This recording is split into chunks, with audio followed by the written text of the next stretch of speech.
Hey there, everyone. Welcome back to the Gateway Wars.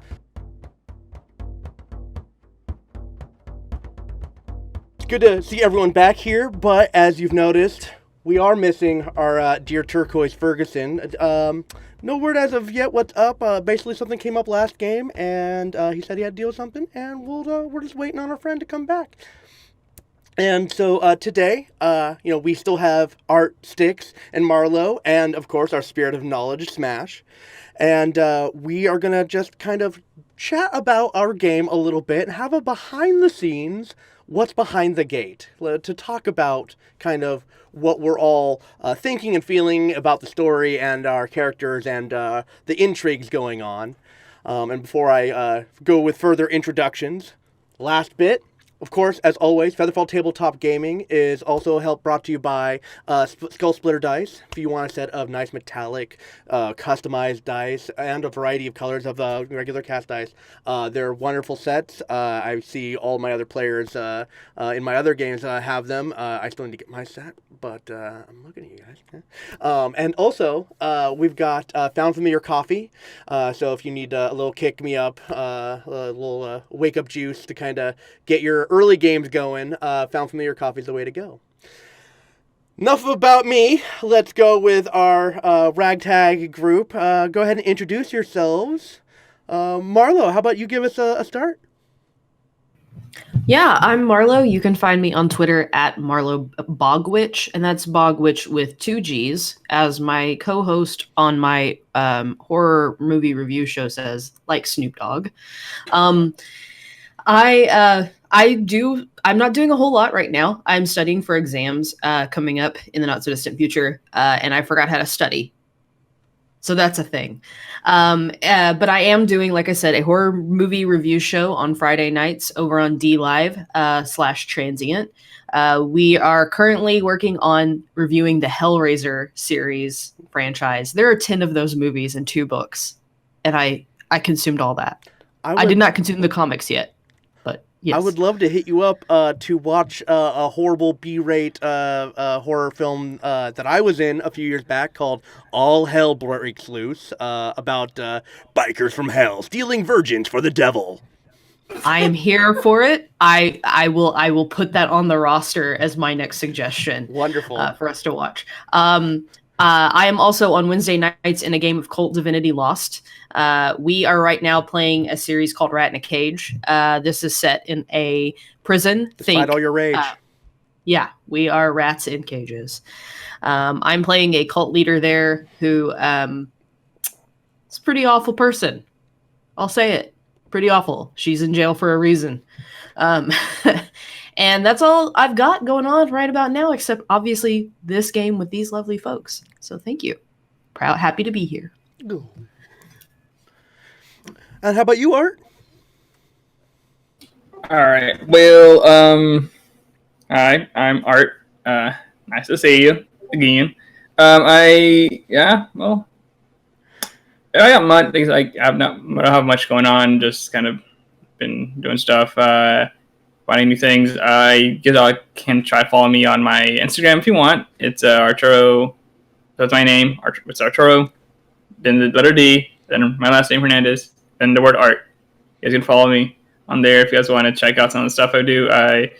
I've just kind of been hanging out, waiting to play with these people that I really enjoy playing with, and glad to finally get to see them again. It's been so long. I like how at the beginning of your little of your intro there, you're falling already into Turnbuckle, like right into Aaron's voice. You know what? I have used it for other things, just because it's like I kind of miss it. So like, I've been doing some RP stuff with some of my friends, and it comes out, and I can't help it, but I keep doing it anyway. It's like I gotta go somewhere, don't it? So I don't know. It's like a demon. You gotta vent and exercise yourself and get it out of you. Maybe that's my true self. I'm just another elf on a shelf. Well, season's coming up. Styx, how about you, buddy? How you doing down there? Yeah, not too bad. don't really see me on anything else much. This is pretty much the only thing I'm streamed on, but I do like to play a fair bit of D&D. Currently playing in a Darker Dungeons rule set campaign on Saturdays, and I'm playing a lizard folk druid cleric ranger at level 5. Doing trips. Yep. So his name is Drazik, and he just likes to explore and get out and amongst the environment, pretty much. So it's a pretty fun campaign. I had a lizard man named Zathras, and he was a druid as well. And his thing was like, must protect Clutch, and realized world is Clutch from Outsiders, so must protect world. Yeah, for sure. And the cool part is that it hasn't been introduced in the campaign yet, but decided who my deity is. Ooh. And it could be quite interesting for a druid, because my deity is going to be Myliki. Ooh, all right. Oh, yeah. That makes sense. That makes sense. So, lizard folk with natural armor, the only armor you can get better is metal. So druids don't wear metal except unless you worship Myliki. I see what you're going for there. A little layering action. All right. Well, that's great. Are you streaming that, or is that just a home game? It's a online on Discord game, but we don't stream it. Oh, okay. Dang, I was excited. I was gonna check that out. And Smash, how you doing up there, little spirit of knowledge? I'm just hanging out. I don't do anything on the internet because I fear people. Thanks for the little putting you on the spot. So yeah, oops. Oops, all Smash. Nope, you can't check me out anywhere. I just exist here, and this is the only place you can find me. And she's not even a corporeal being, so just a voice in the ether. That's all I really want to be. Like, if I could just dissociate to that, that'd be nice.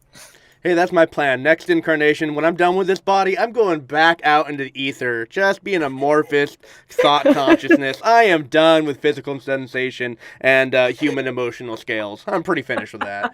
All right. Speaking of going really meta, so our games here, let's go ahead and talk about what are you guys feeling with your characters right now? How are you how are you feeling them out? How do you feel about them in this world? And how do you feel about your progression and where you think you might go? I won't remember to ask those 3 questions again, but if you guys remember, that's just kind of the general. Let's write them down. And let's go ahead and reverse order sticks. How about you give us a little rundown? Like, what are you feeling and thinking? I mean, I haven't played D&D for too long, only a couple of years, and so I only really played through a couple of characters, but I do find that the character development and the story of the characters is where I find the most fun. So actually putting some effort into what does this character want, what does it mean to me as a player, and everything else is kind of important to me. But the interesting thing about this campaign is that while I've got all of that, I'm actually not planning the next stages in advance, so I'm just sort of letting it happen. I'm finding that I'm having more fun ad-libbing through a lot of this, which is actually a really good experience. So I guess I'm just more excited to see what happens next. So you're doing more of like kind of a reactive play experience this time around. For sure, yeah. That's excellent. I've always enjoyed that, where it's like you let the story kind of mold, because like some people like to like multi-class in their head and like plan their character up into like, when I get to level 15, I'm going to get this, so I can do this ability. But when you like let a story mold you, you're like, it's like, how is this like cleric rogue a thing? It's like, oh no, I kill people for the church now. It's like, oh, okay. It's like, so you never know what's going to happen, and that reactionary play kind of like lets a very organic growth. That's cool. All right. And how are you feeling about the your situation? I don't know that I necessarily planned for him to be, I don't know, how do you pull it, the North Star, I suppose, like of the guiding direction, but it's just sort of turned out that way, so I'm going to run with it. But to say that, I don't think he's necessarily like 100% holy, if you can put it that way. So I think there's more to come out at some point. You can be devout without being holy. Oh, okay. All right. That's I like that. How about you, Art? What are you thinking and feeling about your character right now? Well, honestly, the way it's been going, the way I've been playing him, he's a lot dumber than I planned on him being, to be honest. Like I did roll bad, and I was like, I need these skills, so I he'll be stupid. But they're like, is he really this stupid? Oh my god! But then I think it's fun. I don't play stupid characters, so it's just like a different thing, and like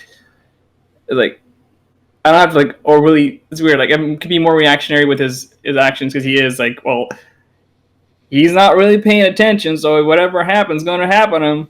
Like so, impulse control issue. Yeah, like I can just be a little more impulsive with it. Like, oh, like obviously when we saw those fish, obviously there was something wrong. But you know what? He's not gonna really understand what's actually going on. He's gonna just take a bite of that thing. He's just gonna black out for a second time. So it's it's not really that you're dumb. It's just like a naivete. There you go. That's more of it. Yeah, because he the way I portrayed him, I did want him to be more of obviously a young adult because he is 17. And I thought okay, he'd be like that. But all of a sudden, the more we played, he is becoming a little more young. He's still the same age, keeping it, but his personality is a lot younger than I thought he was going to be. He's 10 at this point, even though he's not. Right, because when you say he's 17, and then you think about he's also half elf, so his maturity level might not match his physical look. He's got the Baby Yoda effect. Yeah, kind of. So I was like, okay, so I guess I'll play him like this, and I've been having fun doing this. And also hey, have you ever seen a 10-year-old who's as buff as as buff as this? Nah. It reminds me of the Venice Beach Hercules kid from back in the day. Oh yeah, I know what you're talking about. I based the character off that. Artie, the strongest boy detective. Smash hated that. I played it in her game, and every time I show that picture of that super buff child, it just super skeezes her out. It's freaky. I don't like it. We had to censor it. But you're the shortest character in the party, right? Yeah, I did I will let everybody you see, and I did make a chart because I was curious, and yes, I am in fact the smallest character in the entire team. So at this point, I look like Santa's elf, Santa elf at this point because how short I am. You're 5'2". Turquoise is right? taller. 5'1". Oh, 5'1". Yeah, Turquoise is 5'3" or 5'4". Oh my gosh. Yeah, because we keep imagining this tiny little lizard, but we gotta imagine that he's got this elven frame, svelte, tiny, but ripped. An Olympic swimmer body. Swimmer's body who just chucked his ass over a fucking ravine.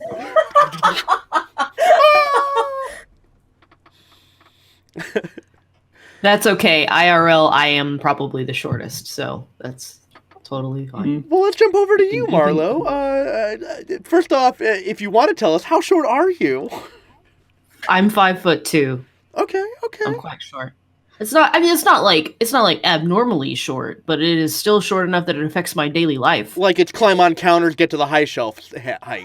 Yeah, it's if I'm trying to get in the bed of my truck, I have a Ram 1500. If I'm trying to get in the back of my Ram 1500, I look like a child trying to climb upstairs. So it's ridiculous. I wish you'd stopped at just bed. It made me imagine 2 feet even shorter, trying to crawl into your bed at night, little legs kicking off the edge. I'm sorry, I don't mean to make fun. It is an image in my head that is amusing. There are more moments like that in my life than I am willing to admit. But how do you... No, go ahead. How do you feel about your character? Ariana is shaping into this character I didn't quite expect, in that she is really having to be so... she's the primary, antagonist against Turquoise. I was going to say mama. Yeah, you do have the matron feel, yes.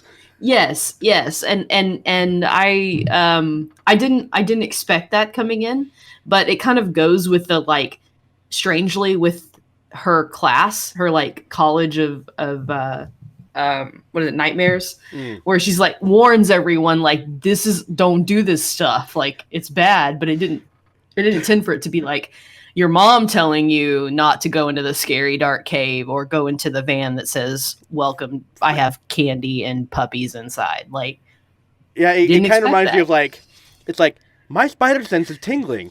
It's why I'm like actively against this guy. I'm trying to save you and myself from this guy Yeah. that is obviously full of shit. Definitely. So let us talk about the whole turquoise situation. That's just going to be our next segment. I need to make a new splash page now. The turquoise situation. Does anyone have anything they want to say about the turquoise situation? I think the only thing I could really add is that as a player, I've played a number of warlocks, and so I understand from a player's standpoint that the torn feeling you get between this isn't right, but my patron wants to do it, and just that struggle internally that goes through. But he plays it so well in the sense that he actually goes with it. He's like, no, I'm actually playing tricks on my patron. He goes one step further. And I think that's really cool. And so being able to play alongside that gives you something to work off as well. Right. It's him being the chaos element. Because you don't know what to expect from him, being like, you can't trust him because of his patron, and he's just like, well, I mean, what? Who do I help? And yeah, that balancing act he's trying to play. And I always like characters when I read a lot of novels that have a really dark story, but potentially have redeeming qualities where all the other characters who have been good this entire time actually look like the worst people in comparison. Yeah, the coin flip, I've just finished watching The Boys, and it's like, the don't have heroes, and that these terrorists, these hero murderers are the good guys, morally gray guys, to be honest, but. But yeah, no, I do enjoy that the fall of a good character and the rising of a bad character. It's definitely there's a feeling behind that. Anyone else? The turquoise situation. To be honest, like I said, I'm gonna just say this: out of game the whole time. Everything he's been doing just cracks me the heck up, and I just can't like. I lose focus and like, oh wait, we're doing something else. But though, like, yeah, like like again, like I was saying, like the way he's playing him is really interesting, and now like I don't know, it's just like it makes me want to have my character punch him more, but at the same time, like I really would rather him not. Really would rather not have Turquoise die because I want to see what happens with this character. To be honest, like it's really interesting. So if he tries to kill himself, I might meta and save him just so I want to watch, like, see where he's going. To be honest, because it's like his character is really interesting, and like, hey, my fellow short friend, please don't die. It's part of the reason why when he told me he wanted to play a warlock, I set this kind of situation up because I've seen people play warlocks and like kind of like what Styx was talking about, how like they have that dichotomy on who they serve, but like I've never seen one get played like right out from the gate. It's like no, this thing isn't an antagonist. Are you accepting its power?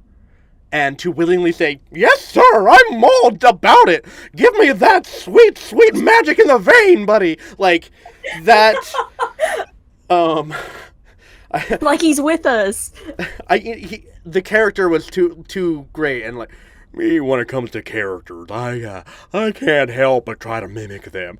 You might know like a Patrick Warburton or it's like I love mimicking voices. So like Steven, I hope I've given you honor. I'm not making fun. I hope that when you see this, but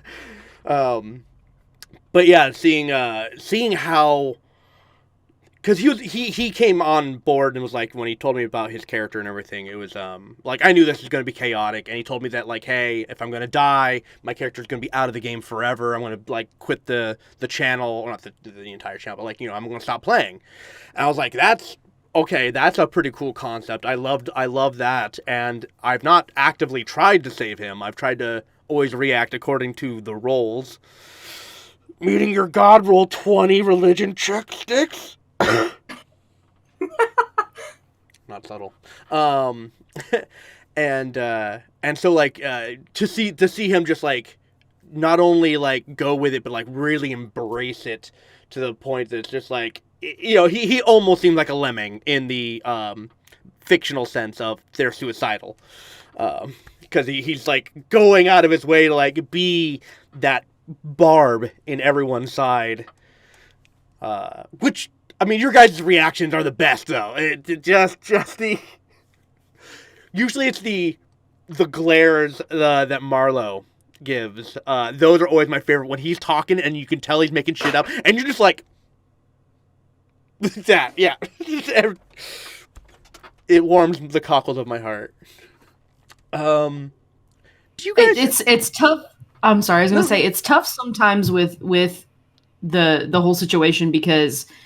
It's like Art was saying. I have the same struggle where I want to see what happens, but I also want to throttle him, but I also love it, and it's also hilarious. So it's like because they talk about like character bleed, right? So you bleed. You a lot of people struggle really hard with that, but I love PvP. I love it. I love it. I have no distaste for Steven. He's amazing, and been an amazing fellow person to roleplay with on the show, and all of that. I carry no ill will, but I know certainly we had a discussion. Steven messaged me on the side. He's like, "Are you good?" I'm like, "Yeah, I'm used to this, but thank you for checking." But yeah, it's honestly like it's created this sort of like this sort of like thing that's dragged all of us into it and made it so it's kind of pushed it to the forefront, this sort of PvP, like we all really don't like you and we really don't trust you, and the effects of that on the party. And it's like the like it could be a textbook case almost. One thing I find that's kind of driving me to like I can't wait till we get to like these next other chapters. That like I've tried to touch a little bit on everyone's kind of connection and backstory a little bit. I've been kind of going for like the patron with Steven and mentioned his academy a little bit. Art with his family and the connections that his family actually have. And we're kind of getting into that in this next chapter of like leaving the burnt town of Two Rivers and trying to go to the Silverwood. Ironwood, Metalwood. Yeah, it's a metal name. Spirit of knowledge. Oh, the Ironwoods. The Ironwood. Thank you. And like we're getting you there, and we're gonna have some more like interactions and such with like your family a little bit. Styx, we've kind of jumped into not only meeting finally your uncle, but your affiliation with possible warring country, like your country and kin, and getting that information. And I'm just really excited to get after this next part, and then we can start touching a little bit more on Marlowe's stuff. Ariana's character, I've got like because of your racial choice. And I've tried to do this with most of these characters, is that there's because of what race you've chosen, there are some storyline things involved, like your lineage and how it's connected wouldn't have been the same if you hadn't said you were a half elf, just like, other previous characters who have joined this campaign. Same thing with you, Marlo. Like, your stuff is happening. It's like there's another area that I plan on that we'll eventually do a deep dive. Look forward to that. And same thing with Thalgris. When I told him that when he made his characters that his species is not on this continent and is only from the Rune Faustian one, except for him, his uncle, and the lieutenant that they had met. So so when he chose at the beginning of the campaign that he chose a Dragonborn, I was like, oh, he's a Runic Empire guy. Like, now I know this. Like, and I had to, incorporate that because So I'm just sorry if I'm blabbering, but I'm just really excited to see these next couple things that come out. Like, the stuff with the lizard people and how come they're doing wizard magic. That's going to be a fun one. Oh.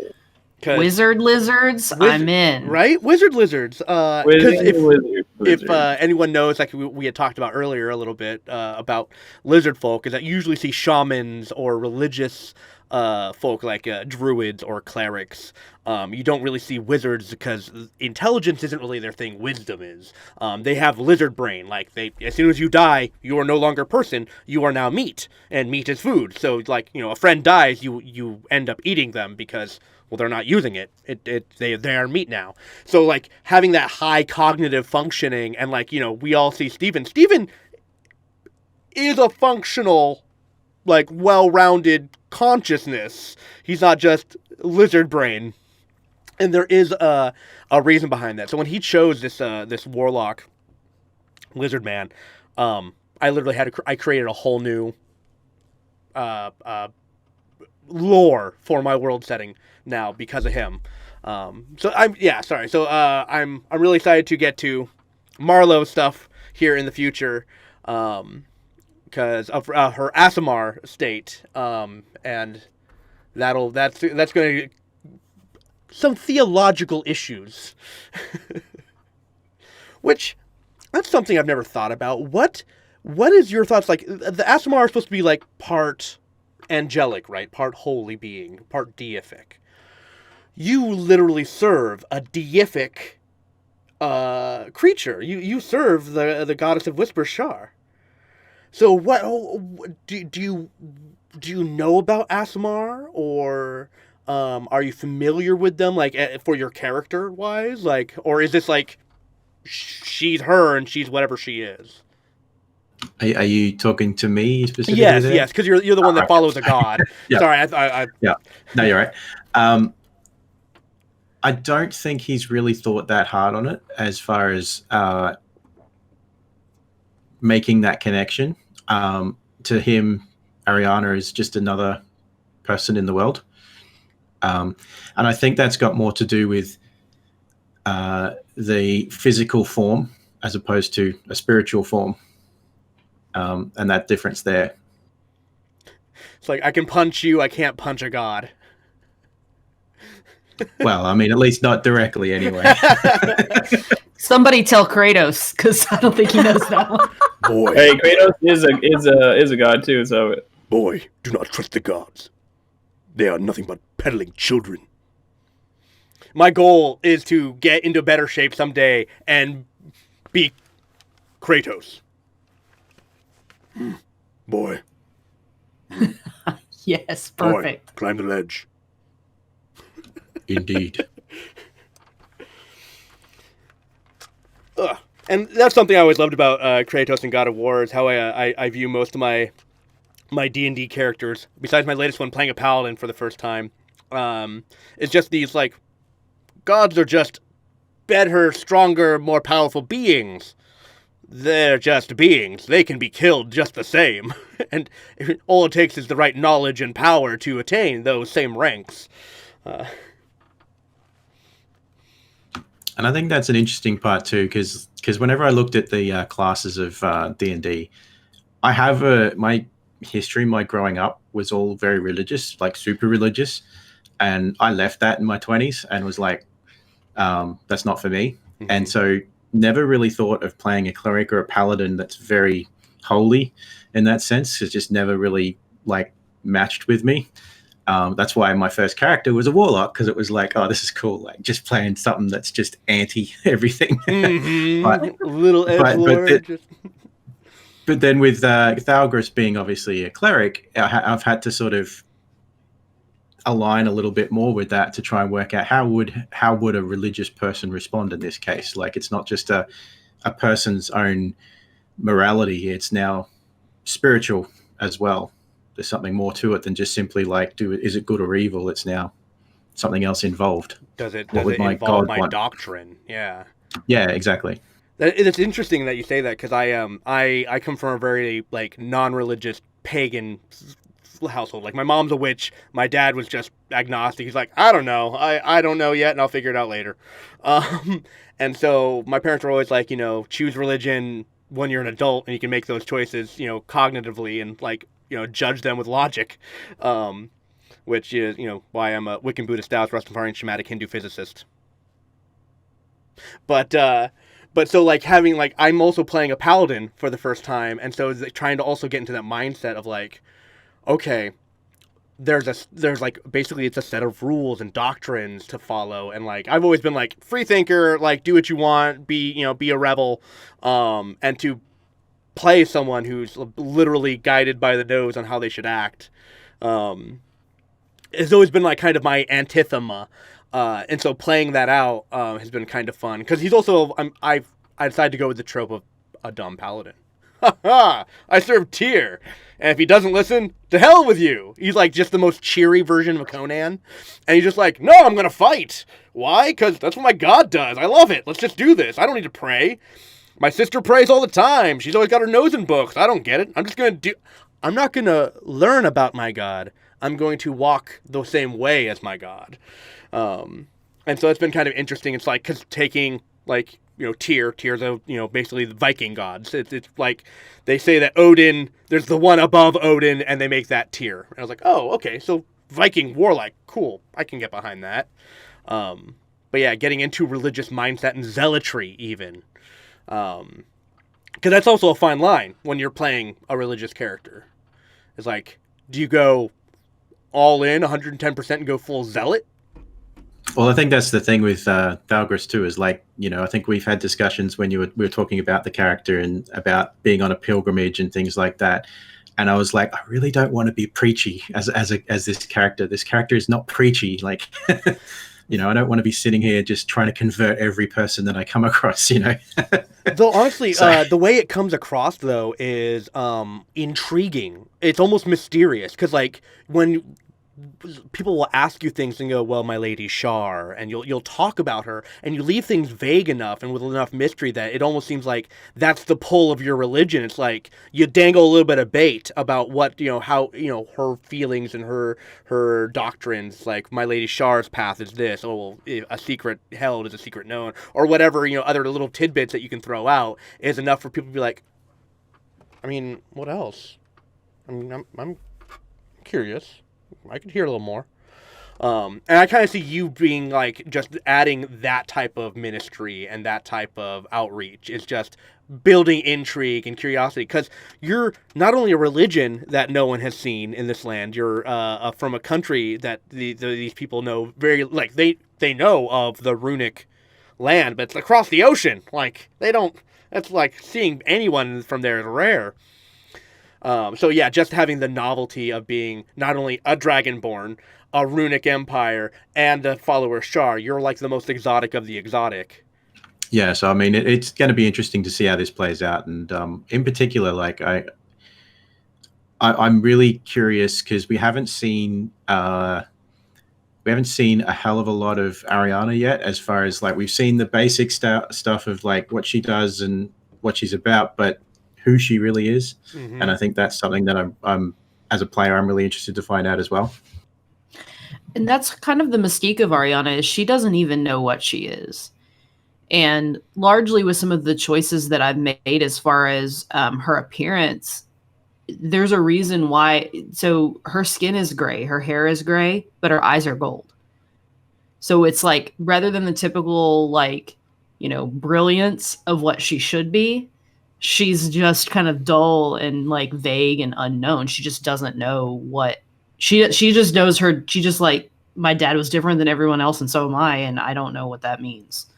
So that's kind of the mystique of her, and I'm excited to kind of dig into that. But I kind of want to mirror what Styx already said, and we, you know, I'm letting it flow. I'm just like, it feels like I'm having some sort of direction on the story, but I'm also like letting the story take me.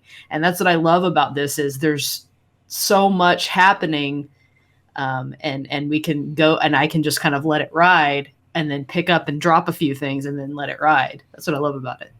That's something that I noticed that like every time I've run this scenario like 3 times now, they've never gotten very far. You guys are still kind of like in the middle of where at the farthest I've ever gotten with this campaign setting.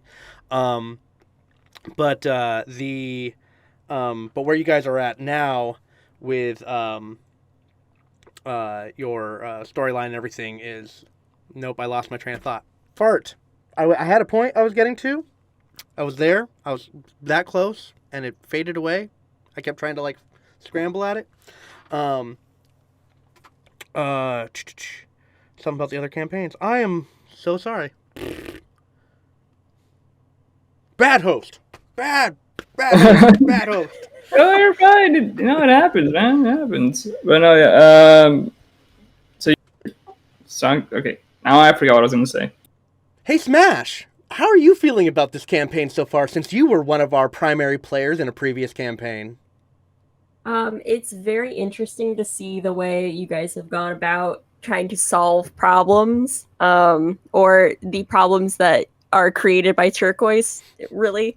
So it's really entertaining that way, and knowing behind the scenes what's happening and what you guys have written for your characters and seeing how you interact. It's just really cool to see the development, and I'm just having a good time, you know?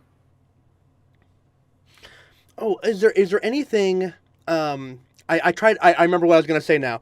The last couple times I've ran this game, I've always had the very first chapter. This whole first area is very much of the pressure and pace. I try to keep things pushing, like in the sense of like there's stakes involved. There's a drive. There is like, you know, there's not like a lot of downtime because you guys are like kind of all stranded together, and then you're surviving together, and then you guys saw some kind of like crazy stuff, and you're like, well, it's kind of our responsibility because we're here and we noticed it first, and you guys have been kind of like just constantly going.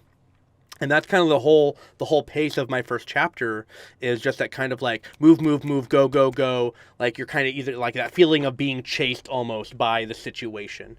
And it hasn't really given a lot of time, like you guys were saying, like to really flush out a whole lot. And that's something I wanted to ask. Is there any world setting questions that you guys might want to ask me that might help, like your rounding of knowledge that you might want, you know, for your character? I guess when I was first making my character, I kind of went very simple because I am not the best at figuring stuff out. Like, this is this. I just like, okay, this basic idea, this basic idea, this basic idea, this makes sense. Okay, that's it. And I just roll with it. So, like, the thing is, like, when I came up with what my character's father used to do as an ex-mercenary, and the whole thing, like, it, like, I didn't think would that as being a mercenary for this kingdom or whatnot would have, like, how far would that name would go if he was like a top, like, big, like, let's say, you know what I mean? You know what I'm trying to say? Right, like how renowned and infamous is your family? Or parts of your family, because you've got like when you sent me your list of like family and friends, and I was just like, oh, this is this is so much I can play with. It's juicy material, my friend. This is how many people I can dangle in front of you. And yeah, so when you sent me all that, it kind of helped. It also helped me because, like I said, I've run this before, so I have an understanding of certain major players and major NPCs. And when you sent me that list, and like I don't know if you've mentioned the job of your mother yet. I said that she was a retired. I think she was retired, so to speak. I'm trying to remember. I lost my list, to be honest. Oh, okay. I mean, I have it, but I mean, are you okay with like talking about it? Honestly, we can. I don't mind, but I don't know if that's going to ruin anything for anything else. If there's any details that were created by you, I did give you some free reign because again, like I just do basic this bullet point kind of thing. So I guess then I don't know if I should say anything, but basically the because of the job that your mother has connected you to like characters that I already had NPCs for, so it actually helped me really expand out the kind of the world setting more. And I really enjoyed that, and like I'm really thankful for that because like I basically connected you to Smash's old character somewhere in the family tree. I got a big family. Well, apparently you're all the elves in your family have a thing for humans. It's like not your Beard. mom, your Beard. aunt, like, like Gotta be that beard, though. Those humans, they're tall enough. They're tall enough to meet their height and still have that nice beard. but not like too thick like a dwarf. Yeah. That nice Aragorn look. Come on, who can't fall for Viggo Mortensen? Very rugged. That man deflected a real knife thrown at him.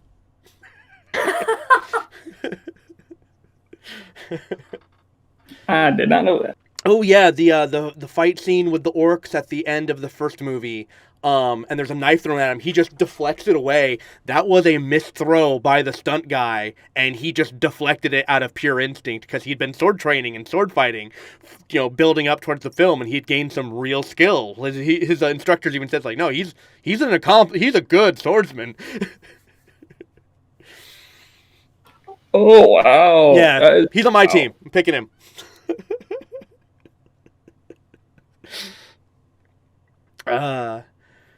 So yeah, no, that's so it's been fun getting your guys' backstories and really like interlinking it, and it's been a lot of fun attaching it to the lore because like I'm taking everything from the book and like everything as common knowledge, like same thing with like lizard men, how normally they are small brain, like all that should be like base. Mostly, like most of the normal stuff should be base understanding of this world setting, but then like I've got all these different layers of shenanigans, and the little twists and turns, and then like seeing you guys kind of like get through it, kind of discover it.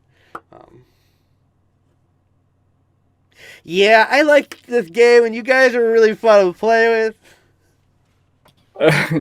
No, you're a good DM. We love you, man. Go. So good. Y'all gonna shower you with all these hugs? Of course, 6 feet away, but we'll go. I was actually going to say there's I've been in a couple of games where one game can turn into a lot of like, hey, we've got this plot point, but the whole session is about messing with this one NPC just for the sake of it, where the DM's basically getting frustrated with all the attempts to try and mess around with the NPC. And then I've been in the other games where like it's very much railroaded, like, okay, we're on to the next section and on to the next section, and it's hard to get connected to things along the way. And I think this has been perfectly in the middle of that. Absolutely perfectly in the middle. That's actually been one of my biggest worries, is I never want to railroad. I want to like, options are open. I am going to set heavy narrative options, like and clues and stuff. But like I said, I've tried to keep just that framework, that basic skeleton of a story, while you guys just react. And like I said, no two people, no two parties have done the same thing the same way. Like this next scenario, when you guys are going to investigate the Ironwood lumberyard and the possible Drugar, I believe was mentioned. just seeing how like I've run this section for the two other parties, and it's like they did it very differently, and I'm really excited about the next time we actually get to game, seeing how you guys handle the same situation, because that's like a lot of the stuff you guys have done have been at different timetables as the other parties, or you veered off and done your own like the raft ride. No one else built a raft and had a raft ride. That was so fun. Please, all the time, give me more of that.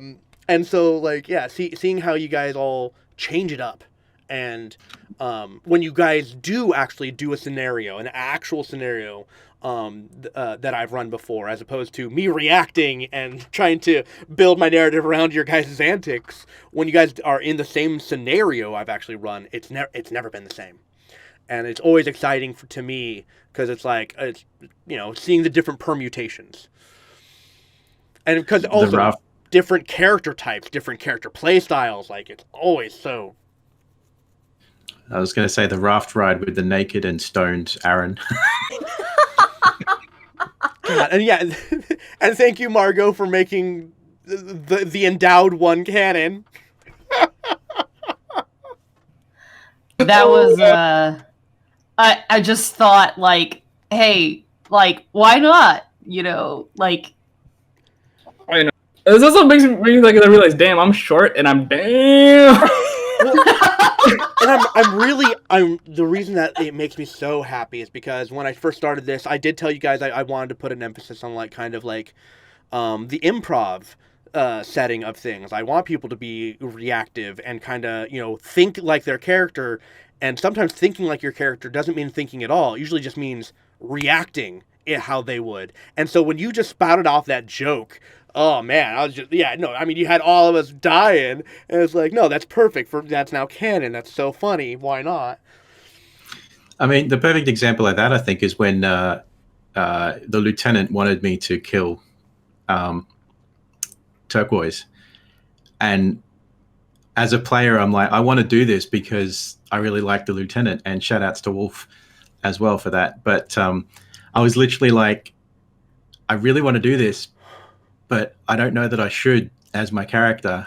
So hey, let's just do a prayer, cause see what Shah wants, because I'm like, I'm so ready.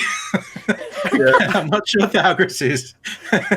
I think if he ended up killing Turquoise, I'd probably be like, all right, Wolf, do you want to just take a spot now? You guys now have like a barbarian fighter on your team. Cool. What were you gonna say, Art? No, like like the whole thing, like the way you have it set up, like these little moments that we get. Even I will admit, that point when they were talking about the war, I was like, wait, is that where I'm from? For a second, because I was tired. I was after work, so I was like, oh crap, that means I should hide. Yeah, because it's interesting. Because it's like, wait, did that guy? Did Wolf just say this in front of him out loud? Well, that's interesting. That causes all sorts of waves. Can't wait for that to play out. Which I'm really excited. The session after our next one, I'm hoping to get another guest star for our next major NPC encounter. Don't know who yet. Haven't picked anyone. Haven't tagged anyone. But I'm going to reach out to the other players that auditioned for these roles and seeing if any of them are interested in doing a very intriguing role that should spark many a question. Foreshadowing.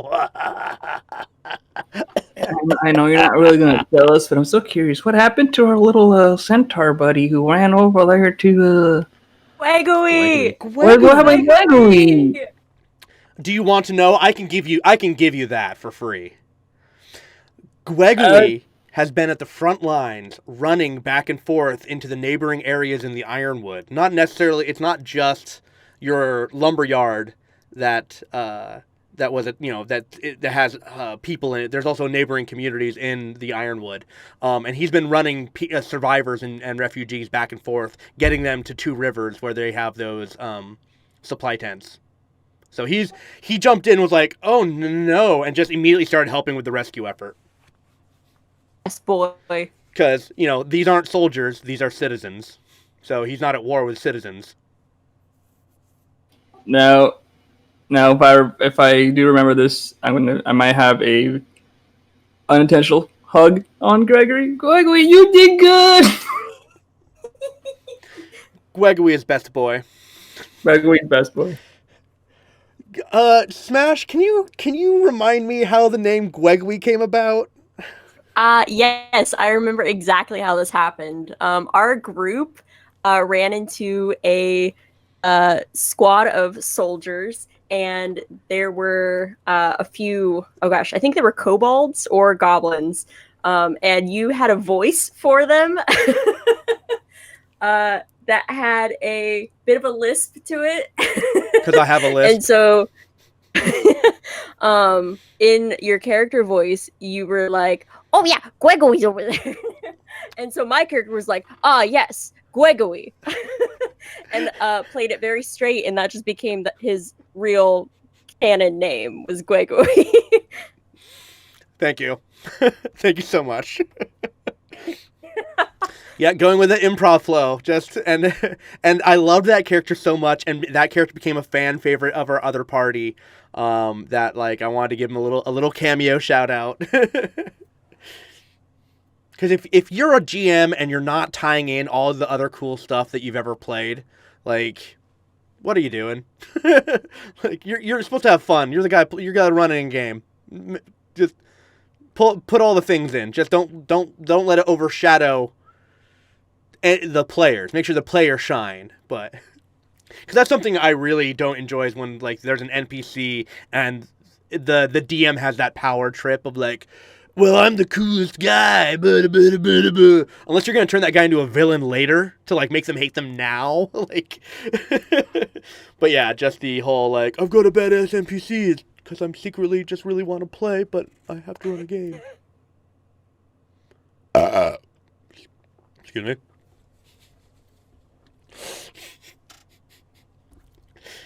Oh, it's like you guys might know the type. Oh, cool. Oh yeah. Oh yeah.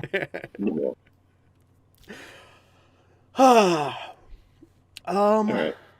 Well, I'm interested to see what happens with the well as the picture behind me. Oh yeah.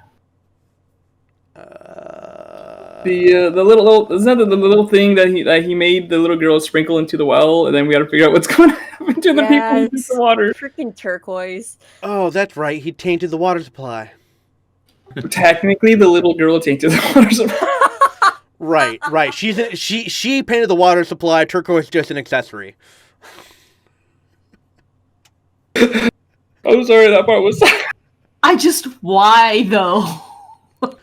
Because he wants to knock everyone out and steal their shit, I'm pretty sure. He said something about proving himself to his patron. Oh, that's right. Oh. Yeah. He's like, hey, I didn't die, so I'm good at this, right? So, I'm gonna help make some chaos. You like that? You like that? You wanna give me a smidgen of power? By the way, speaking of smidgens of power, you guys, I want you to remember, I believe, Styx, you have a immovable rod from the very first adventure. Just wanted to remind you that you guys do have one of my favorite all-time artifacts. Right up there with a bag of holding, classics. All right, so are we gonna tie Turquoise up to the movable rod so that way he can't get away? Well, it's funny you say that because obviously I know what it does out of game, but in game we haven't discovered what it does yet. So That's I was like, true. I'm gonna just, as he was jumping the chasm, I was just gonna hand it to him. Yeah, because you have it. You haven't pressed the buttons on it or anything. You're just like, oh, cool, a stick. Yeah, I remember in one adventure, I had I had misinterpreted a description by the GM where when he described a frozen waterfall leading into a dark tunnel, I thought it was like something I could like slide down. So I was like, oh cool, I just jump in. And it's like, no, it's a frozen waterfall and there's just a big hole and goes straight down. So now you're falling into the Underdark. So it was my lizard man druid, so I was like, oh, waterfall, frozen, hole, jump in. Like, didn't think, just jumped. And so right before hitting the ice, I just turned into the biggest animal I could and just turned into a shark and just splattered into pieces, and my regular form came out with 2 hit points left after all the bleed over as I then smashed into the frozen lake below. And the party is like, crap, how do we get down there? So one guy flies, but the 2 others, the barbarian and the monk, they're hanging on to each other, and they have the immovable rod and have crotched it, and they click it, unclick it, so they're falling and like dropping on it, crotching themselves every time. And it's like, you know you're gonna keep taking a little bit of damage every time you fall. Yep, but it's better than like holding it like this and falling every time and having to like hold on and not fall down. Okay. So yeah, they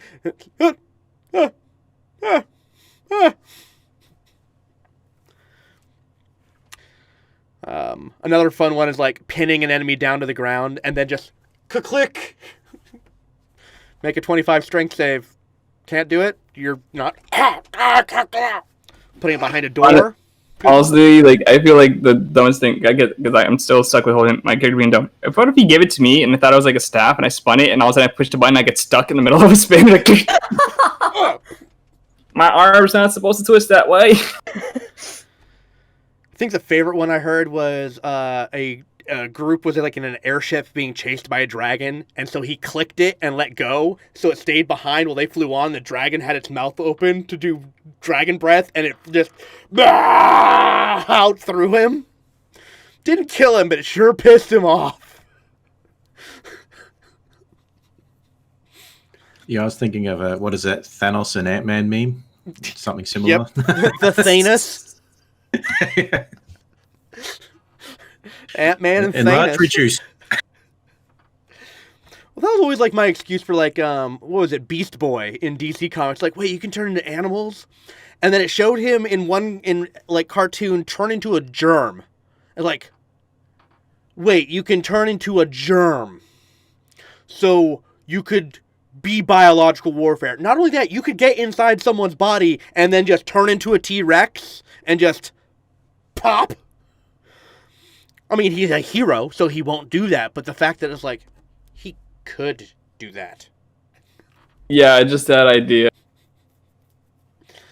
Another favorite trick I love doing with, like, magical items that's, like, using it against how they're supposed to be used. Bag of holding. Classic, right? Get a big old bag of holding. Go to a river, a lake, an ocean, and just fill it with water. Just fill it. And then when next time you're being chased down a hallway, you turn around and you turn that bag inside out and then slam the door and let that tidal wave hit them. Because everything immediately gets ejected when you turn it inside out. I did the same thing with a monk. I just put a bunch of fist-sized rocks into a bag of holding, and so then when I jumped over an enemy with my kung fu leap, I just turned the bag inside out and created an avalanche. Outside the box. Always think outside the box.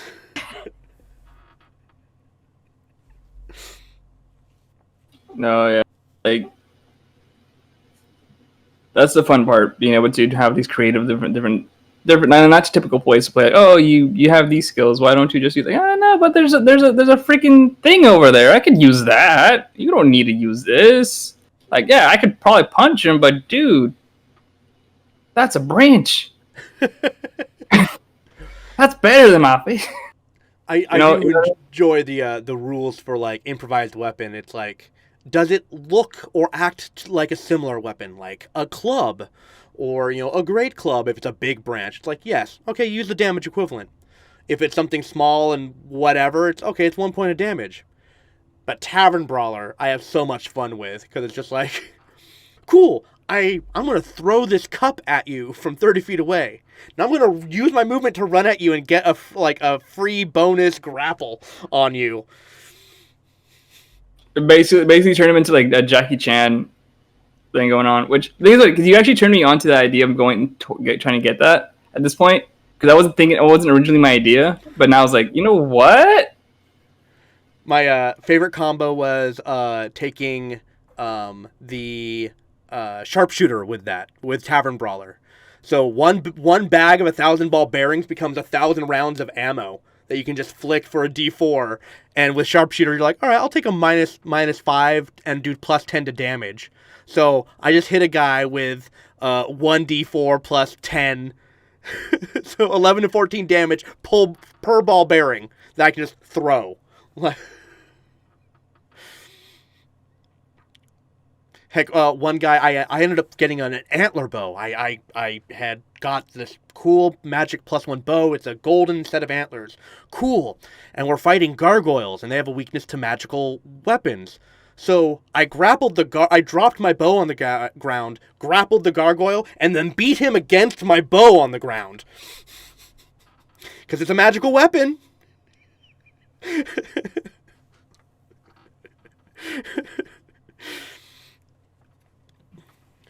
Yeah. Just figure out what the rules are and then use them, but not in the way you'd expect. Exactly. Mm-hmm. Rules as written. It says I can do this. Yes. Like my other favorite one is like, cool. I got 2 attacks. All right. I'm gonna grapple this guy, and heck, I can actually attack with my offhand, so I'll just do that, and I'll grapple the second guy. When you have an enemy grappled, you can move them. You can move them wherever you want, half your movement. You can literally walk over to a cliff and drop a guy. Because you already have them grappled, if they've already failed their roll, they've already failed their roll. So you just, woo! Throw guys over ships, over cliffs, into lava. That's my favorite one. That literally happened yesterday. Our gnome warlock decided to climb onto the tower shield of a kobold that was holding a tower shield, and the kobold's job was literally to walk side by side in a 5-foot tall room, just basically pushing us back over the edge of a cliff. And so he's like, I'm going to grapple the shield, and he's like, cool, I'll let go of the shield. Oh, that's good. That's good stuff. Oh, other great fun thing with the grappler and sharpshooter, you could Captain America a shield. Just want to say. Buckler! Wow. Yeah, like, I don't know. This is a random idea. Kind of just random thought. Like, hey, so now we have a dog in the family. So, what should we do with our dog? Straight up wolf.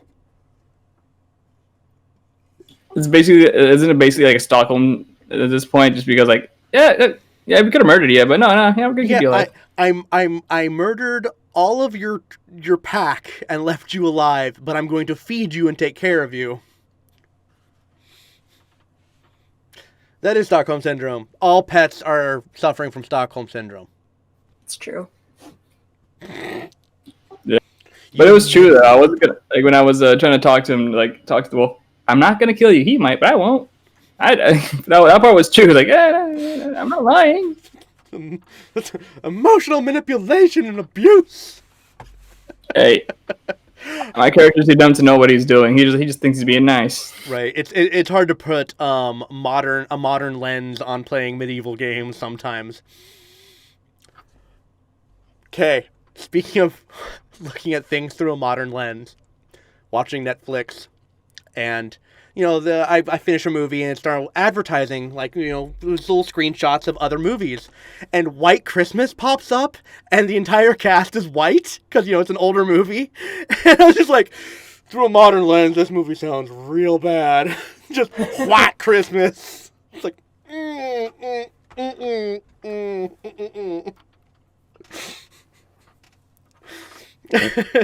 Sorry, major tangent away from D&D, but I found it interesting. No, I started reading some of my favorite classics that I read in high school, just rereading them, and the racism in these books. And I'm like, what?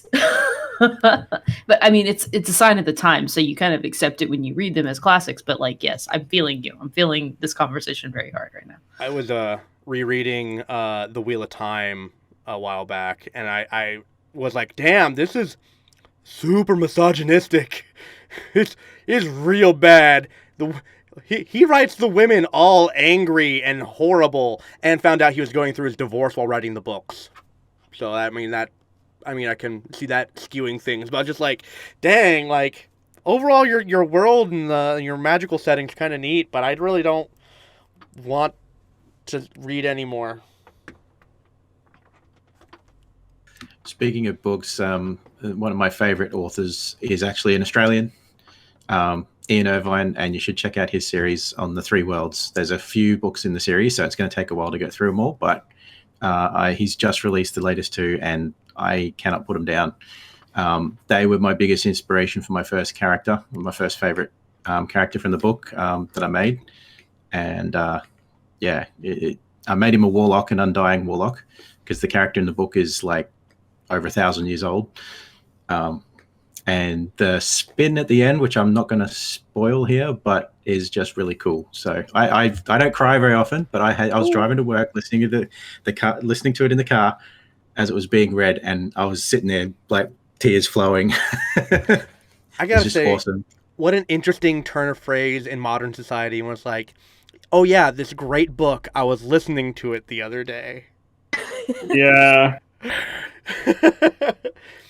Author that I really enjoy is Jim Butcher, who does the Dresden Files. And I need to read the new books that have just come out. And I'm super excited. You know, it's like my description I give to people who've never read them is like, oh yeah, it's about a detective that helps the police solve really obscure, crazy cases that are unsolvable. Oh, and he's a wizard.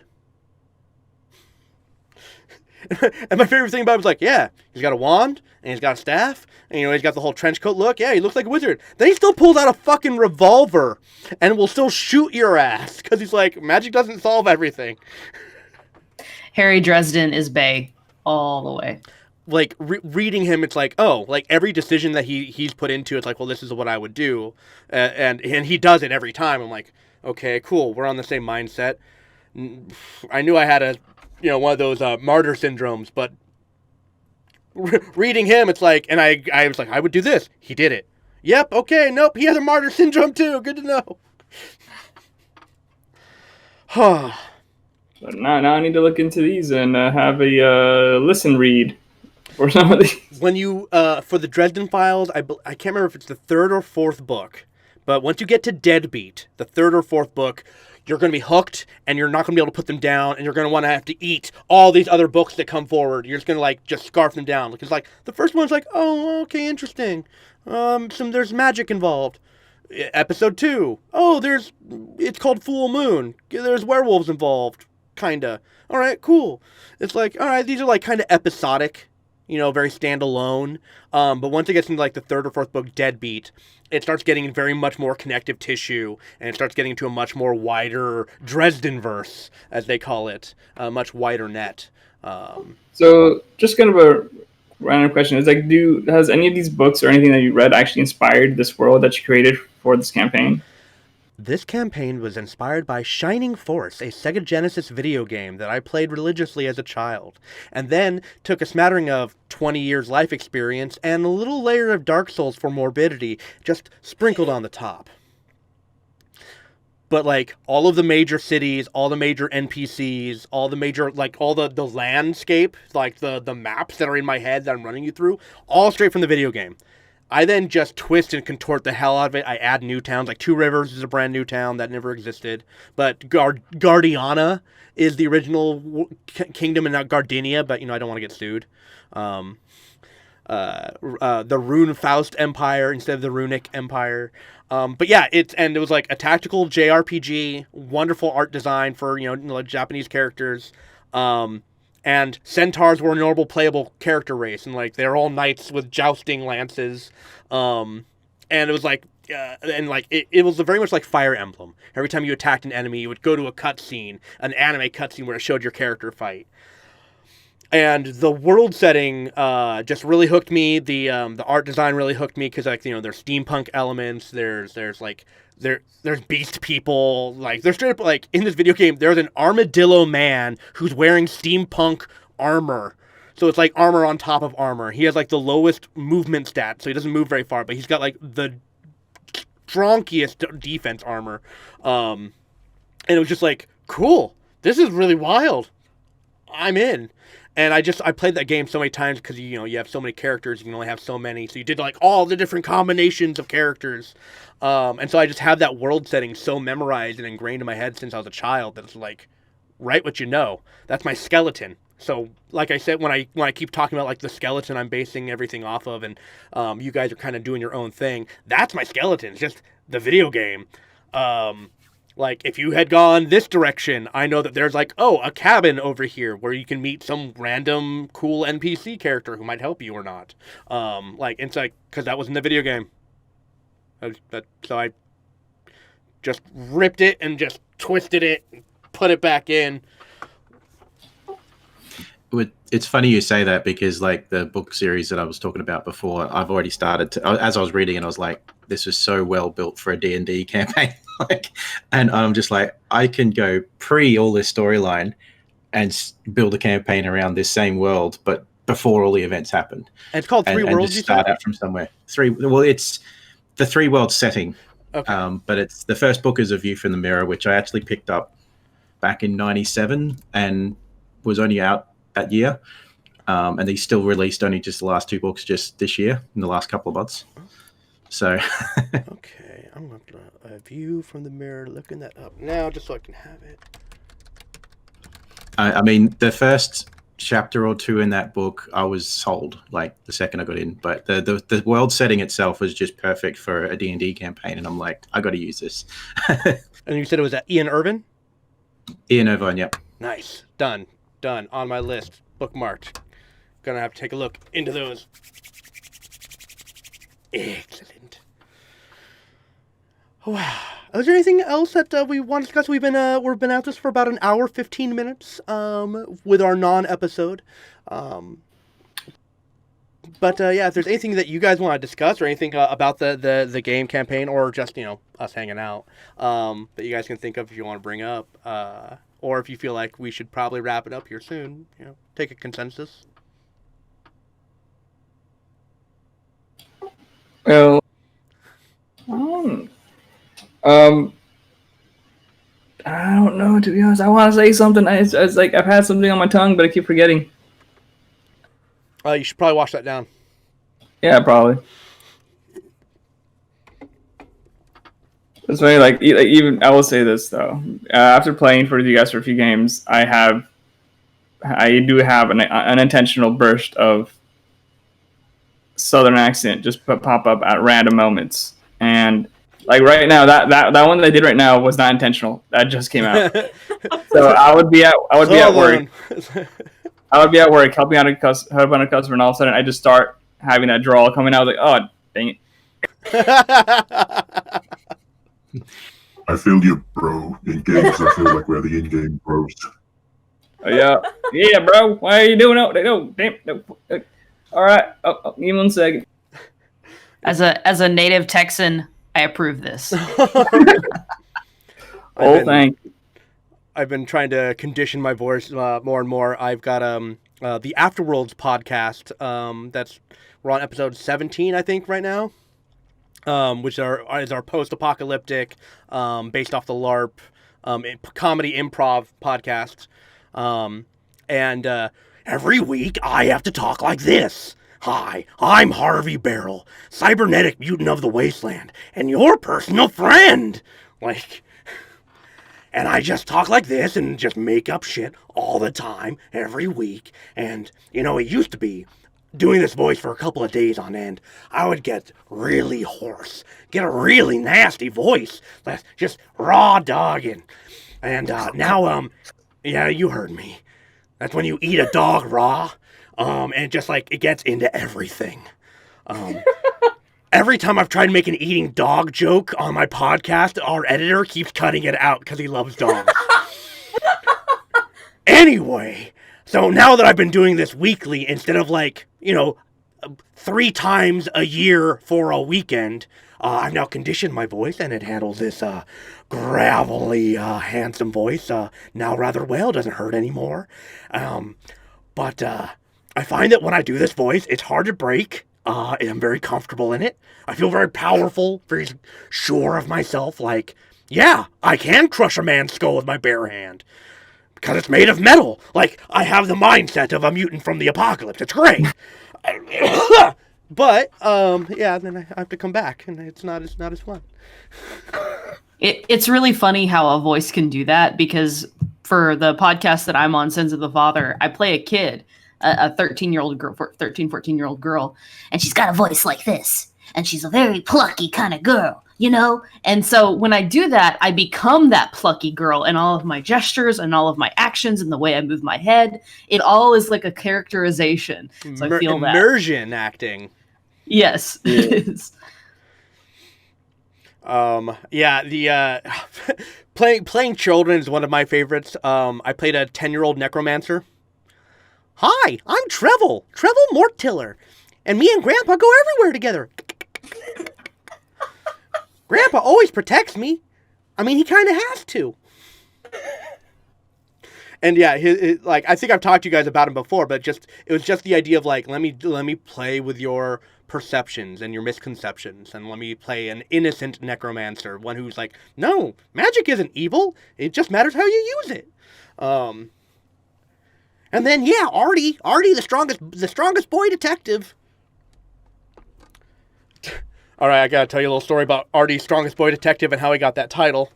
So we're playing a bunch of villagers, and rolling up my character, I got an 18. So I was like, put that strength. I am the strongest child. I'm gonna be that child Hercules, and was manager of a VR shop, and we had a cool back room for birthday parties and such. And I'd have my D&D crew go there, and they would run their game, and I would kind of pop in and out if we didn't have customers and kind of play my character. And I've been in the hallway just painting. Some artwork in our halls. It was my Rick and Morty artwork, I think. And actually, I think I can show that off. Painted that next to our bathroom of them waiting to get in. So there's this mystery. Someone had stolen a LARP. This was your game, Smash. Yeah. Someone had stolen the harp of one of the NPCs, and they're trying to figure out who. And I come in as the last leg of their investigations, and they're still wondering who done it. And they're investigating and talking to the school teacher, and they're like, "All right, we know you did it. We know that you broke the harp that of our elder." And you're just like, yeah, I did it. Yeah, I'm really sorry. You can tell them, take me away, whatever you need to do, you can do it. And I was like, that was way too easy. And I'm like, oh, wait, you're the school teacher, right? Did one of your students want to play the harp and they accidentally broke it and you're covering for them? And Smash was like, how? How the hell did you figure that out? How? And literally in my life, my buddy Brendan, who plays drums, and we were at a Ren fair, and this little child, he's 5, he's like, can I play? And so he's helping him, and he's teaching him how to play the drum, and he's really good at it, naturally good at it. And his mom comes in, and it's like, Mommy, look what I can do. And he runs up and lets go of the drum, and it shatters. It was like a Dunbeck.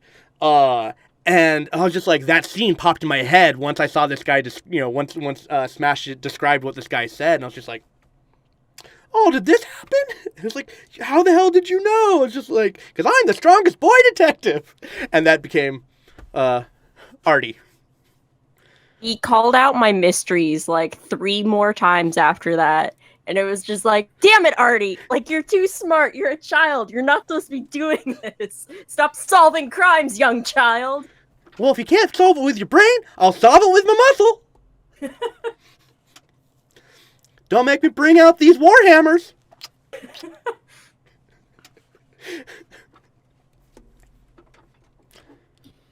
Wow, that honestly sounds like that's actually someone I wish I want to meet though as a character. Like, oh hey. Oh, I'm sure he's somewhere in my world. Probably working at a tavern. That would be interesting. Are they also short? What was it? You made him, he's half halfling? Or half dwarf? He's half halfling, I think. Or something. She killed my dad. So my mother was the blacksmith, and she had like 10 children, all with different fathers. And my father was like the rancher that I always hung out with, not knowing he was my dad. I thought he was just like the help on the farm area. And he taught me how to fight and wrestle.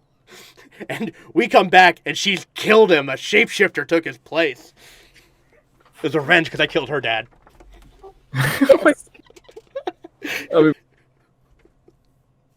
So that's the DMing styles that you're dealing with here of we both will kill parents. Oh no. Well, you want to be a superhero, don't you? Oh no. Oh no. Honestly, I was kind of expecting that. I literally got a message from Wolf saying, I gotta pull this up again because the wording is just right. I kind of hope he's watching right now. He's in chat. Oh, wonderful. This is gonna be great. Okay, where's Discord? Where are you? Where? No. Yes. No. Yes. Okay. So, the line was, please spare one hung among the Dragonborn's father. I'm like, Turnbuckle? Yeah, and he's like, I won't kill Turnbuckle. His father, on the other hand, ... That's who I'm advocating for. Turnbuckle's dad. Maybe. We'll find out. It depends. Depends what they'll do. It's all going to depend on what you do and the roll of the dice. Oh my god. Like, if this does happen, to be honest, I was kind of like, does my character need 2 parents? Wow. Because, well, I guess I didn't really have. He didn't really have like a interesting backstory. So like, to be honest, so like, oh, he just grew up, two parents, happy, whatever. Like, that's normal. But like, hey, well, if something happens, maybe he won't be so childish at this point because something happened. But then again, I found out, what if he's not really my daddy? And which is a joke that I talked about a while back. Like, what if like my character's dad wasn't even his dad? His mom slept around with somebody else, and then that's Man, maybe you're related to Artie. So there's a wonderful series I recommend by Deerstalker Pictures, and they do D&D web series with like a pyromaniac tiefling that's super adorable. But one of them is like they're all talking about backstories, and all the characters like arguing with each other about like, you think you had it bad? Well, my parents were murdered, and talking about all this stuff. And they go to the bard, and it's like, what about you? Like, my parents are both alive, and they love me. Like, what's wrong with you people? I adventure for the fame and the glory. Like, why? What? You need help. You need therapy. And then you need the person that comes in and says, my backstory is I killed these kids. Yeah, just the younglings. Master Skywalker, what'll we do?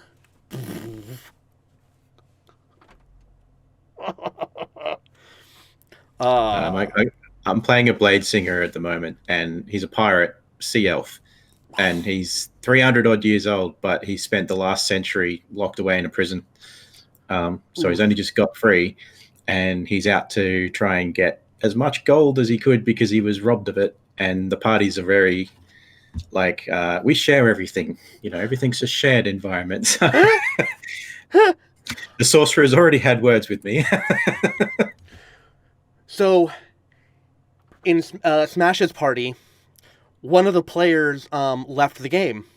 The rogue who would half the time wouldn't even fight in the combat, but would loot bodies as they dropped while everyone else is fighting. So she left the party, and the next time we ran the game, because she had to move, and I was like, all right, and you guys have a rod of magic missiles, right? And they're like, yeah, no,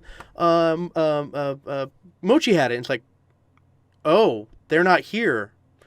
And so I messaged him like, hey, do you still have that rod of magic missiles? And she's like, I do. And I have all the party's loot. Because I was the bookkeeper. I had them all in my character.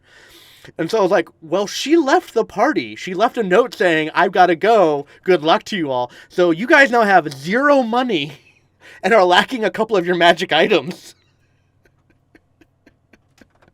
So don't let that happen with Turquoise. That's all my advice I have for you.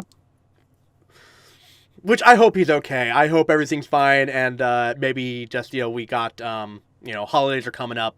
Maybe there's just a lot of that going on, which, by the way, if things come up in the future, what with holidays coming up and everything, just let me know in chat. I'll try to be good and at least pop on every Saturday to at least send a message to people and let them know, hey, we suck, we're not playing.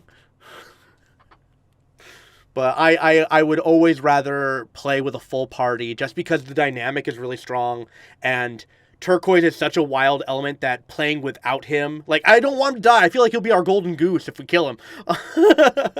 But I don't want him to not be there because his influences has such strong ramifications to the entire party dynamic that to just gray him in the background for an episode just seems very not him. Unless he's like, all of a sudden, he, because he was playing with all the mushrooms too much, he accidentally got licked some, and now he's got really bad shits, and he's got to stay back at camp to, like, deal with the runs. Like, we could do that, but it's not fair. And unless we spend the whole episode trying to work out how we can help him clean up after him. Oh no, I feel like, nope, I'm going to spew from both ends. I need 2 buckets, and don't mix them up. I'm really just trying to channel his energy. Can I insight check that to see if he's lying? That is the thing, though. It's like, everyone in the party's like, oh, if this was 3.5, everyone would be like, all right, my next level, all going into insight. Fuck this guy. Oh, okay. Oh, this is good. My God. And yeah, hopefully next time I'll have a new background up for if we ever have another Behind the Gate Gateway Wars. I wanted to be clever like the Adventure Zone, but I didn't want to copy them,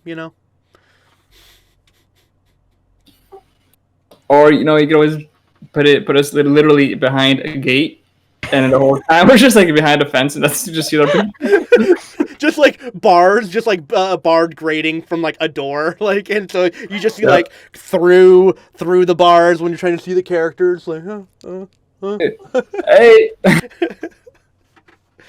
yo, we're behind the gate. Let us in. Well, you're probably wondering why we all look like we're in jail. That's because we're behind the gate. Our show about what's going on behind the scenes. And other infomercial yab talk. Yeah, sorry. I know it was a dumb joke, but I love dumb jokes. So it was making me. But yeah, like they're interesting.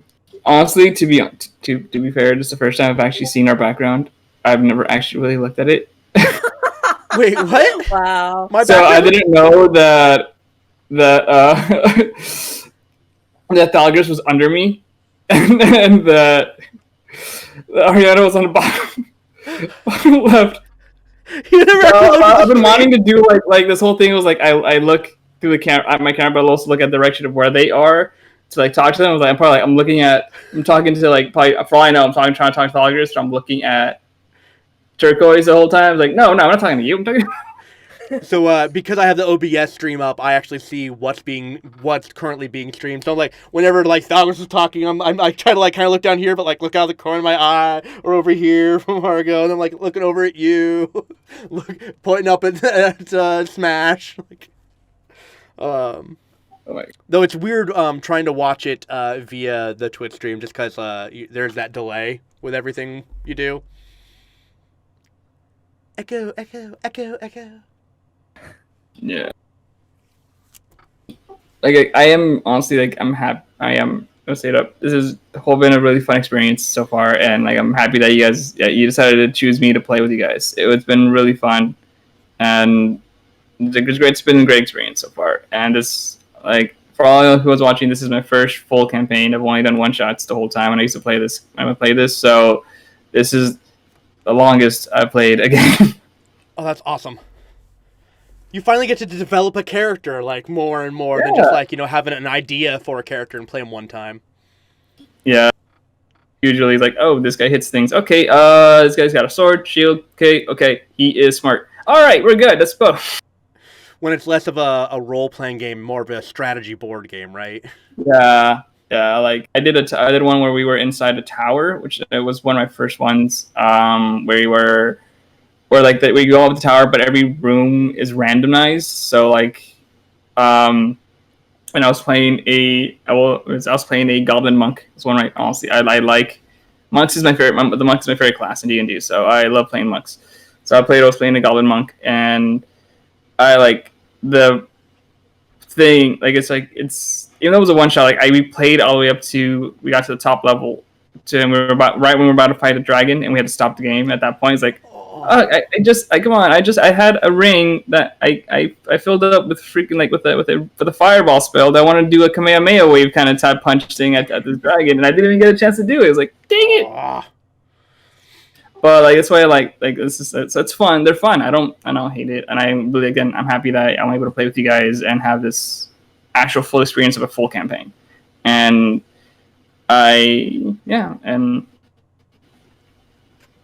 Yeah, I'm super thrilled just because like I took a big gamble. This is a big experiment for me running a game like for online just in general. That's brand new to me. Let alone trying to stream it for audiences, brand new thing as well. And playing with absolute strangers and then like, all right, let's become friends. Like we all signed up to do this. And yeah, like, because, you never know what type of players you're actually getting. And let alone, like, when, you're a GM with your friends and you're, like, inviting your friends over to play a game, you're usually picking out the personality types are going to get along, or at least, who you want to play with. So, yeah, this was, like, spin the wheel, and I got the big win. So I'm really excited.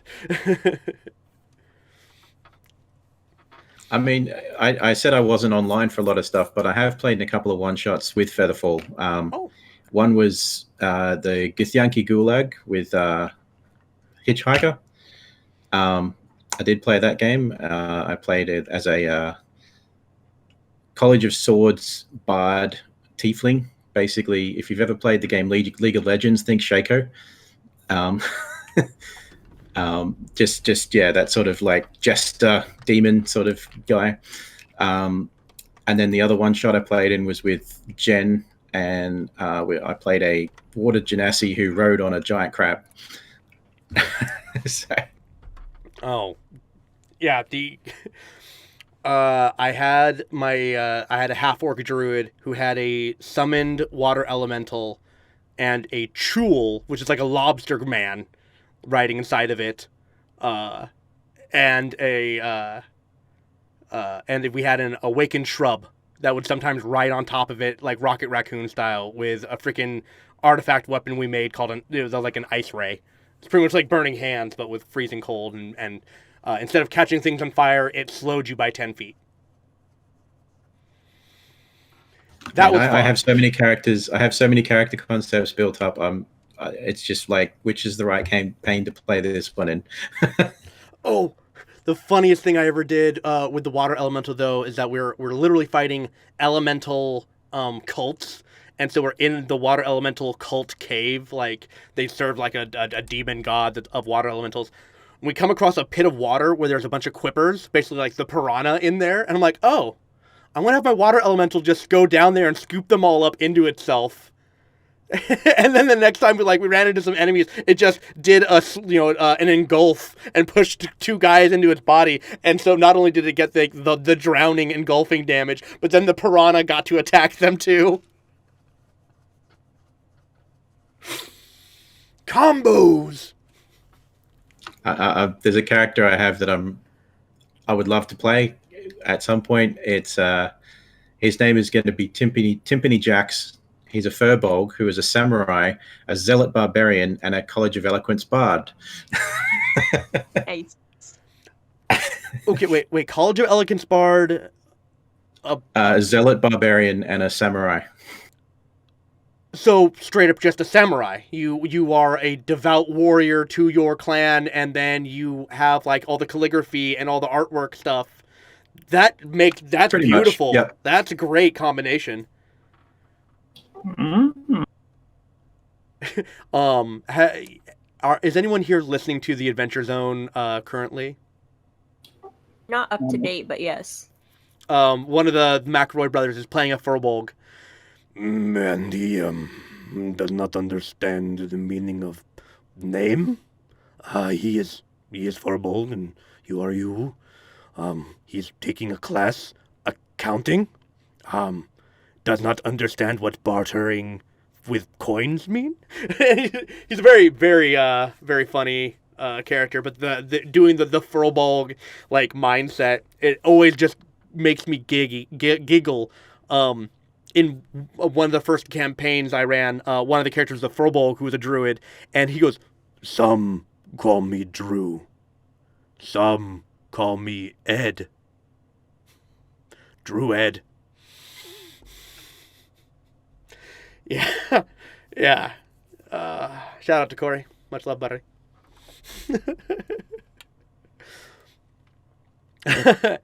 Well, I feel like we're on the wind down. But hopefully we'll be up and running next Saturday. Yeah. I don't even know what. For me, probably not. We can talk about it later, though. Okay. It's going to be the 28th next Saturday. Okay. And yeah, I'll probably end up skipping that week, I think. Okay. Wait, did you say swimming? Yes, we're going to be all swimming by that week. I am foretelling a future that no one wants to live underwater, under the sea. No, I can't swim. Oceans rise Under and the waters sea. fall. I'm sorry.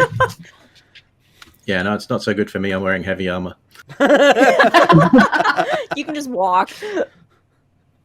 I knew I shouldn't have bought cement shoes. Wait, no, really, Willow, what'd you say? You didn't say swimming. Oh gosh, I don't remember. You're skipping. What was that? Was it skipping? Skipping, yes. We'll probably end up skipping next weekend, I think, because it's a holiday weekend. So a lot of people hopefully aren't traveling, but might still have events or whatnot. Right. Blech. Well, if we don't have a full crew, then I mean, Smash, I know you're kind of optional, and you're totally fine with that. Like, don't ever feel pressured to always, be here. Yeah. Since you're our faceless spirit of knowledge. But yeah, if we don't have a full accompaniment again, we might have another one of these, just kind of catch up, BS. Maybe and if I find out don't have enough people, I'll actually maybe have some questions prepared. I might be more prepared in general. Yeah, I'll write up some questions for you guys and definitely deep dives into your characters. Get some cool stuff going. I don't think I dive that deep. You're a natural swimmer. Yeah, I gotta think about this. He's thicker than a. And I'm talking about his head, not. Don't think about anything else. It is all about thickness. It's all about that. No one gets pushed in by a pencil. Come on. Like I can't help. I have. Like I feel like I have to like somehow implement that joke somewhere during the campaign though. Like that one time, like I like you know what? I'll let his pants fall right in front of this new guy. What, smuggling a billy club?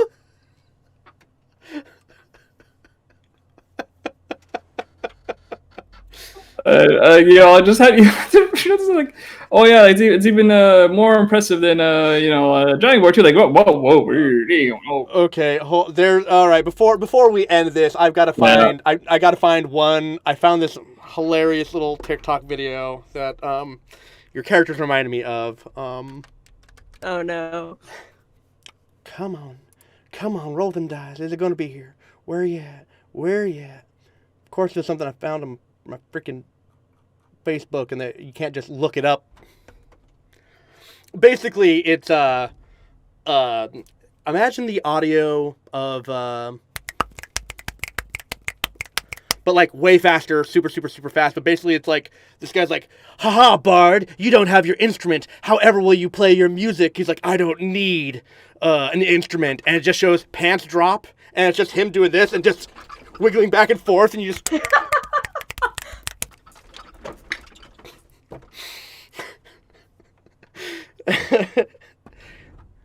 This show is not for kids.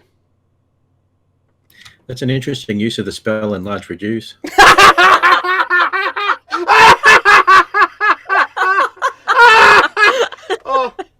Oh my god. Made me pass out a little bit. That was so funny. Jesus. I hurt, but it's like someone was talking about improvised weapons. Oh my gosh.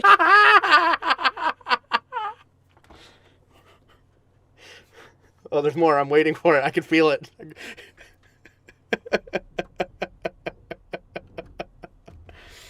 Oh, my Lanta. Okay. Well, on that note, I think this is going to be a night for us, everyone. Thank you so much for coming to our first Behind the Gate of the Gateway Wars. Once again, this has been FeatherFall Tabletop Gaming, and wish you all a good night and have a great weekend. Say goodbye, everyone. Bye. Goodbye, everyone. Goodbye, everyone. You got to. Dang it.